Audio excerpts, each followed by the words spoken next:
가기사는 증시 학도기. 안녕하세요. 증시 학도 TV 시청자 여러분, 투자자 여러분, 도기마을 여러분, 10만 금융전사 여러분 모두 반갑습니다. 4월 6일 토요일 아침이 밝았습니다. 네, 지금은 조금 평소보다는 이른 토요일 아침에 여러분을 만나뵙게 됐고요. 이곳은 한강 둔치에 있는 한 그 둔치길입니다. 네, 이미 만개를 해서 이제 막 떨어지기 직전에 벚꽃들 볼 수 있습니다. 이 벚꽃 터널 너무 이쁘게 잘 되어 있고요. 보이시는지 모르겠는데 저 길 건너에 저렇게 저쪽도 전부 벚꽃으로 뭐 가득 찼습니다. 그리고 푸릇푸릇한 그 나뭇잎들도 너무 봄의 그 모습을 보여주는 것 같습니다. 이 좋은 봄을 그냥 넘기지 마시고 아름다운 그런 시간도 추억으로 의미로 채워가시는 모든 우리 구독자 시청자 10만 금융전사 여러분 되기를 빌겠습니다. 저는 미국 증시는 매우 강했습니다만 채권은 거의 폭락세를 면치 못했습니다. 그동안에 채권 시장이 약했다라는 점을 감안을 해보면 뭐 이 정도쯤이면 폭락이라고 표현하는 게 틀리지 않을 것 같습니다. 어마무시한 하락을 연속으로 이루어지면서 10년물 국채금리가 4.4%에 도달했습니다. 제가 계속해서 말씀드리기를 여기서 한 4.4 이상에서 4.5가 간다면 이것은 거의 채권 시장의 패닉일 것이다. 자, 패닉은 우리가 매수로 대응해야 한다 라는 말씀을 드렸는데 이게 거의 패닉의 문이 열렸다라고 볼 수 있습니다. 그런데 오늘 이것과 관련돼서 굉장히 중요한 이야기가 하나 나오는데요. 이 부분에 대해서는 조금 고민을 해봐야 될 것 같습니다. 로리 로건 네, 그 연은 총재께서 이런 얘기를 했습니다. 장기 중립금리가 상승했을 가능성이 있다는 경제금융 근거들이 증가하고 있다.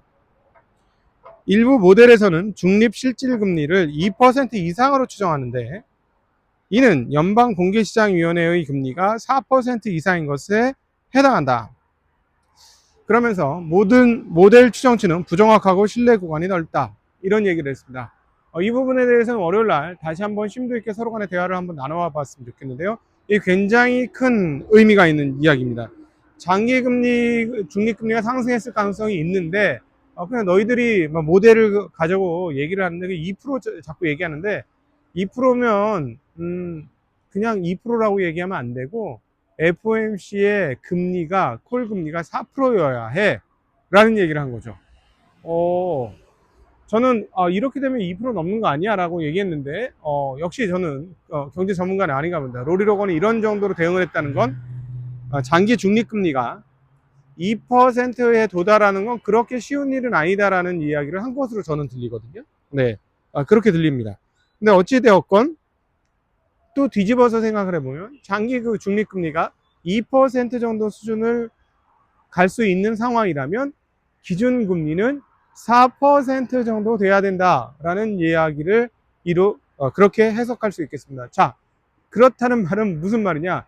최악의 경우 미국 연준의 금리는 4% 정도 수준에서 쉽게 잘 안 내려올 수도 있다. 즉 경기가 하강으로 꺾이면 그때서야 4% 정도가 4% 언더로 떨어지지 그렇지 않고는 4% 언더로 안 떨어질 수도 있다라는 이야기를 한 것이죠. 와우. 아하. 그러면 우리의 채권 투자는 어떻게 돼야 할 것인가 고민해 봐야 되는 대목이 아닌가 싶습니다. 자, 오늘 저는 그래서 오늘 이 부분이 제일 눈에 띄었고요. 그 다음에 이제 반도체 주가가 1% 이상 상승을 하면서 굉장히 기술주들이 반등에 성공하는 흐름들을 보여줬습니다. 그리고 그 천재지변의 문제였던 거기에 핵심으로 있었던 TSMC와 그리고 엔비디아가 어떻게 되느냐 굉장히 관심이 있었는데요.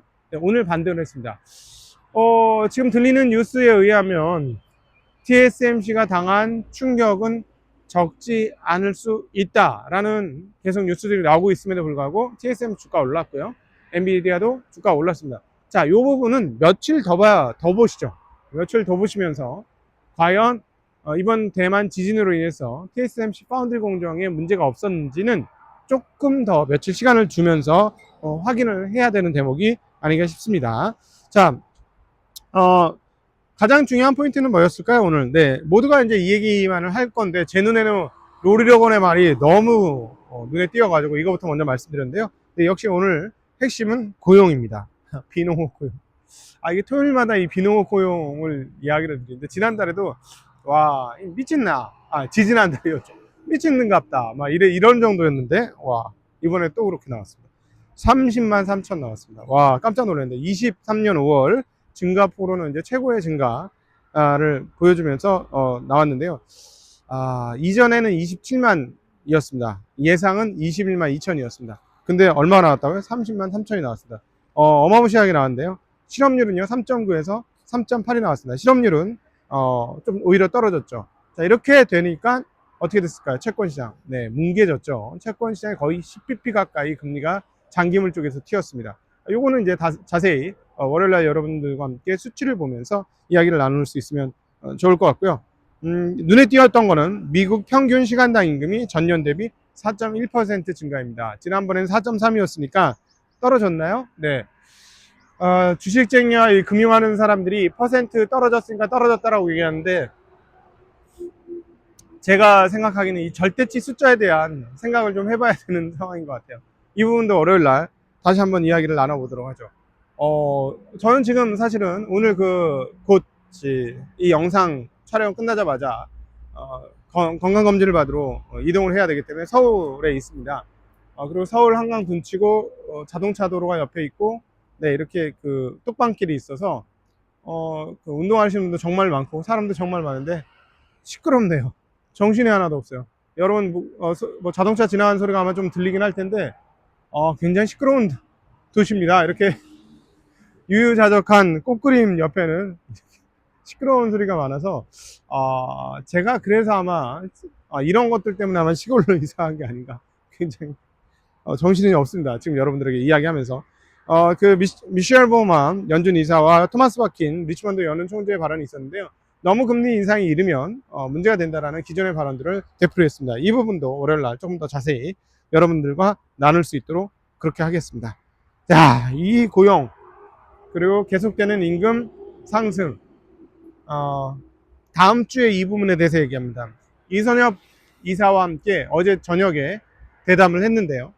어제 저녁 대담을 하면서 이 부분에 대해서 집중적으로 대담했습니다. 그러면서 제가 이거 이상한데? 이상한데? 계속 이랬습니다. 어떤 게 이상하냐? 지금 이 인플레이션은 그냥 인플레이션이 아니네. 우리는 미국 기준과 달러 기준으로 인플레이션을 다시 재해석해야 될 필요가 있다 라는 생각이 대담을 하면서 계속해서 들었습니다. 장난이 아닌 미국의 인플레이션, 이는 자산 가격의 인플레이션을 만들었고, 그리고 이제 드디어 이게 상품 가격의 인플레이션을 만들기 시작했다라는 점입니다. 그렇다면 이머징 마켓의 주식도 상품의 일종이라는 사실을 우리는 기억해야 할 때가 아닌가 싶습니다. 와, 어떻게 돌아갈까요? 이번 주에는 반도체 인하대학교 교수님인 최린호 교수님이 여러분을 찾아뵙게 되고요. 그리고 여러분이 좋아하시는 부동산 전문가 한문도 교수님과의 대담도 여러분을 찾아뵙게 됩니다. 아껴주시고 좋다면 주변의 분들에게도 영상을 많이 알려주시면 좋겠습니다. 오신 분들이 많은 영상 횟수를 통해서 또 흐뭇해하는 부분들이 있기 때문에 내용들은 좋을 거예요. 그리고 제가 얼마나 반도체 무식쟁인지 여러분들이 아시게 되는 그런 시간이 될 것 같습니다. 네, 오늘도 행복한 주말 되시고요. 이 좋은 꽃이 만발한 계절, 이것들을 꼭 보여드리고 싶었고, 이것들을 놓치지 말고 여러분 즐기셨으면 하는 바람에 여기 이 뚝방길까지 나와서 영상을 찍었는데 옆에 도로가 있어가지고 제가 좀 정신이 없었습니다. 행복한 주말 되십시오. 감사합니다. 안녕.